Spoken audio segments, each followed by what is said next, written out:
Good morning. Today we'll be talking about the Indian Armed Forces Integrated Theatre Command issue. We need to understand the meaning of this word Integrated Theatre Command. We need to understand the present command structure of the Indian Armed Forces. We need to have a look at the changes that are being made by China. We need to look at what are the advantages of this kind of a theatre command structure as compared to the present command structure. We also need to look at what are the kind of problems that we may face in putting in place this kind of a command structure. Thereafter, we have to look at the emerging challenges insofar as security is concerned in front of India and take a sort of a reasoned stand as to why we should either move ahead into this kind of a theatre command structure, we should not move into the theatre command structure. So let us start the discussion, try to finish it in 10 minutes, right? So, the first map that is coming in front of you is, sort of depicting the present commands that the Indian Armed Forces has. So, the blue ones are army commands, the reddish ones, they are the Air Force commands, and the yellow ones, they are the Navy commands. So, if you were to count the blue ones, you will be able to count seven. So there is northern, there is southwestern, there is western, right? So like that, you will be able to count seven commands. Similarly, if you count, you will be able to count seven Air Force commands and three naval commands. So what essentially happens is that for each of these seven, let us say 7 plus 7, 14 plus 3 Navy, 17 commands. For each of these 17 commands, there is a commander in chief stationed in that command's headquarters. So, and also there is an army chief, there is an air force chief, and there is a navy chief sitting in the headquarters in Delhi. So we have a service chief and we also have regional commanders. Are you getting my point? So the idea is that if any kind of an eventuality or any kind of a war or any kind of situation arises, so army will work via that regional command, and the commander in chief of that area will sort of look after the army operations, and he will be reporting back to Delhi to the army chief, that which in this case is Mr. Bipin Rawat. So that's how the things are placed. If there is a need for sort of a joint operation between, let us say, the Indian Air Force and the Indian Army, so there are going to be commanders in chief at the at the regional headquarters who will be coordinating with each other, and then there will be Army chief as well as the Air Force chief will be coordinating at the Delhi level. So like that, in this kind of a scenario, what is going to happen is that to be able to cooperate with each other, to be able to work jointly, we'll have to sort of work at the regional level as well as at the Delhi level, right? So there can arise a situation where there are conflicts of interest, there are conflicts of opinions, there are differences at the regional level or at the Delhi level. So there may be a scenario where we are not able to coordinate the actions of all three armed forces in a in a way efficient manner, in an effective manner. If this is a possibility, so in that, if that is the case, then we need to be able to sort of have a look at the option of creating an integrated theater command. So what do I mean by integrated theater command? Let us look at sort of, so we have already discussed the present command structure. There is service specific commands in India, and we have army chiefs and we have commander in chiefs, and they are supposed to coordinate with each other. Now, the theater command structure kind of a scenario is available in China as of now. So what they have done is that they have divided the entire country into 5 theaters. You can, on my screen, you can see 5 theaters. The fifth one, the blue one, the eastern one is hidden by the camera, so sorry for that. So there is this western theater, northern theater, central theater, eastern theater, as well as the southern theater. Okay, so now what happens is that within the western theater, say for that matter, or for that matter in any theater, there is one commander, and that one commander sort of has all resources, whether of the army, whether of the air force, or whether of the navy, at his disposal. And that one commander is sort of responsible for all actions that have to be taken on ground. That one commander is issuing all the decisions, that one commander can coordinate with everyone, and there can be absolutely very less room for any kind of inter-service friction or inter-service disparity or inter-service sort of a miscommunication. What happens is that there are many advantages of this kind of a structure. Okay, so like for example, so we already discussed this. So there is this joint command, mobile coordinated movement, and China has an explicit agenda of enhancing their offensive capabilities as well as projection of power in their various seas, whether that be yellow, East China or South China Sea, right? So they have created these theater commands. integrated theater command basically means having a unified command of three services. So for example, in India, what we can have is a northern command on the China border, western command on the Pakistan border, and the southern command for the maritime threats that may ensue us or that may happen in the Indian Ocean region. There will be a single commander, and there are multiple committees that have been set up in India which have given recommendations on this line, whether that be 1999 Kargil War Review Committee, the Subramanian Committee, or the most recent one, Devi Shekarkar Committee. So they have recommended something on similar line that either we need to have some kind of synergy, we need to have some kind of an integration. Why is that so? Let us just have a look at arguments for. So the biggest argument for is that if we have this kind of an integrated theater command, we will have a cohesive fighting force.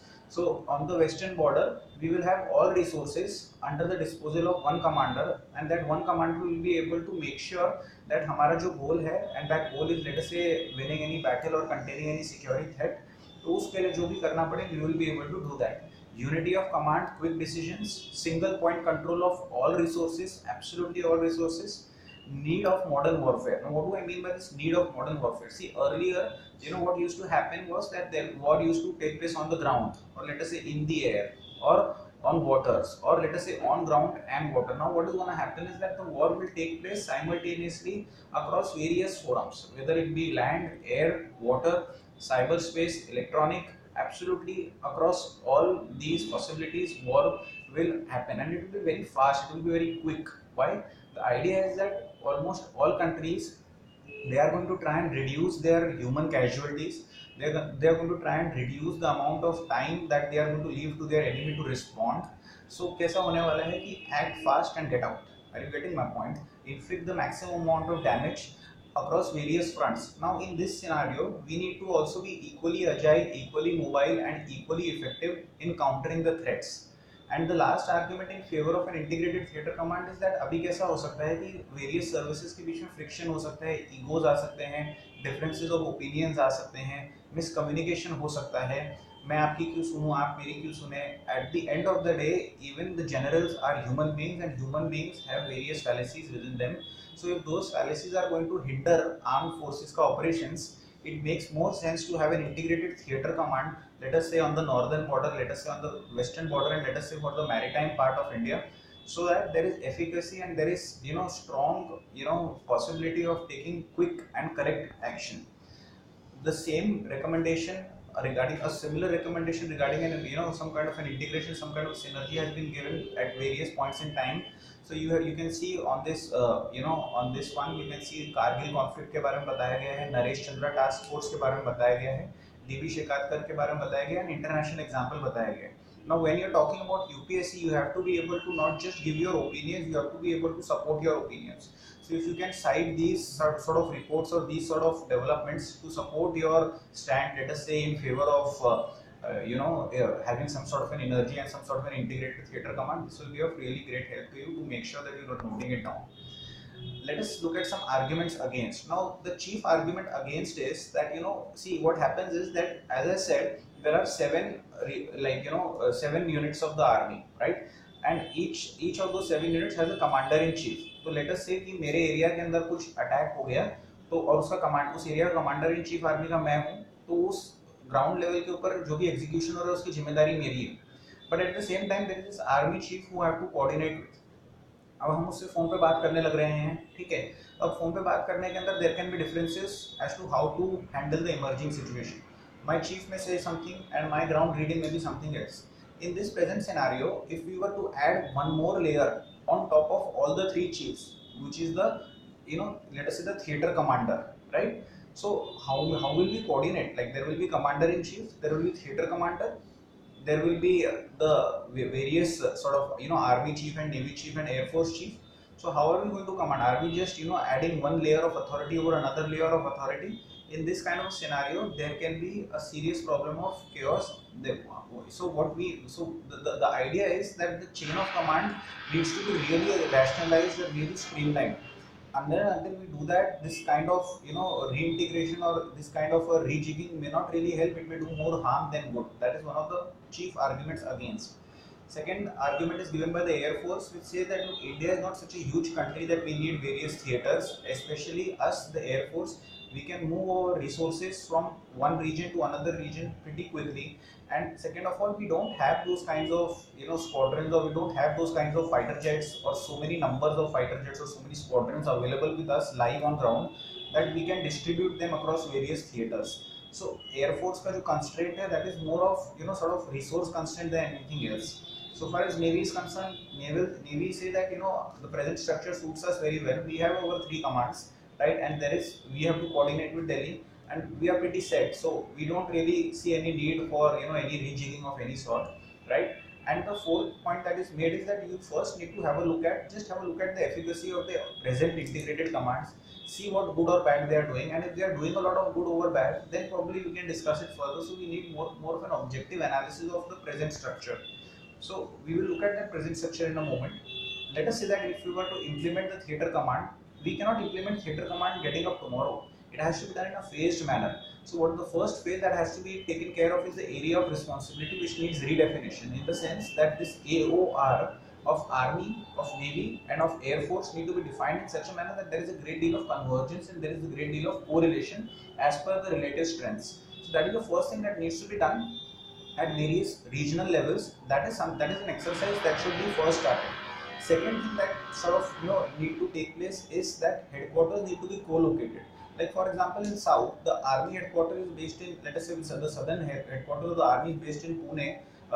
Air Force ka headquarters is in one city, and Navy ka headquarters is in another city.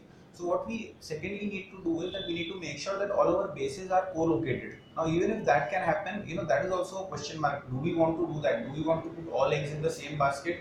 Will all the services agree? So that is the kind of deal we need to first look at, and then probably we can move to the third phase of making a unified theater command. I would like to tell you that even China didn't do it overnight. They put a 5-year, 6-year plan in place. So they said that in 2014 we want to create theater commands, and by 2019 we are going to do it. So probably India can also have a look at a similar kind of timeline-based approach of moving ahead. Now, now what this shows is that there are two joint commands already in existence. There is this Andaman and Nicobar command, and there is this Strategic Forces command. So Andaman and Nicobar command was put in place in 2001, and it's a pretty small command, and the resources at disposal of this command are also pretty less, and there is already growing clamor that we should transfer this command directly under to the Navy. So this is one command which is already in operation, an integrated command, and then there is Strategic Forces command, which is taking care of India's nuclear assets and taking care of India's nuclear arsenal. So it is not so much of a geographical command as it is an operational command, in the sense that it is not based in any particular geography.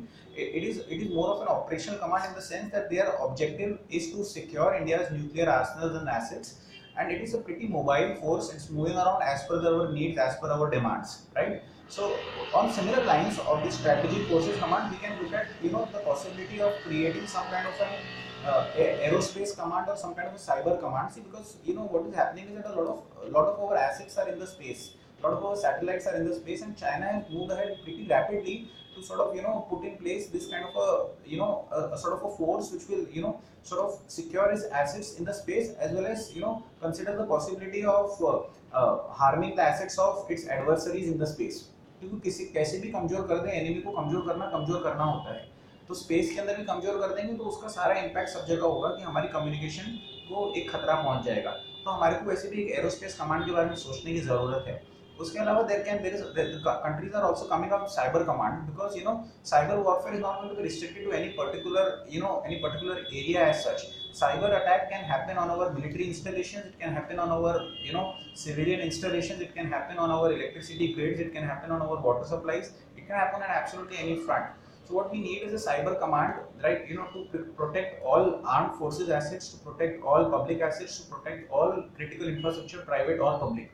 So this can also be one of the possibilities. And of course, then there is the special operation commands. So many countries have these special operation commands, where special forces are created for carrying out strategic missions and tactical missions, and they are placed under one command. So these are the kind of things that even India needs to have a look at. So even before we move towards creating an integrated theater command of, let us say, Army, Navy and Air Force, what we can have a first look at is we can sort of create the much needed operational commands and see how they function, and if that sort of works out well for us, then that's great, right?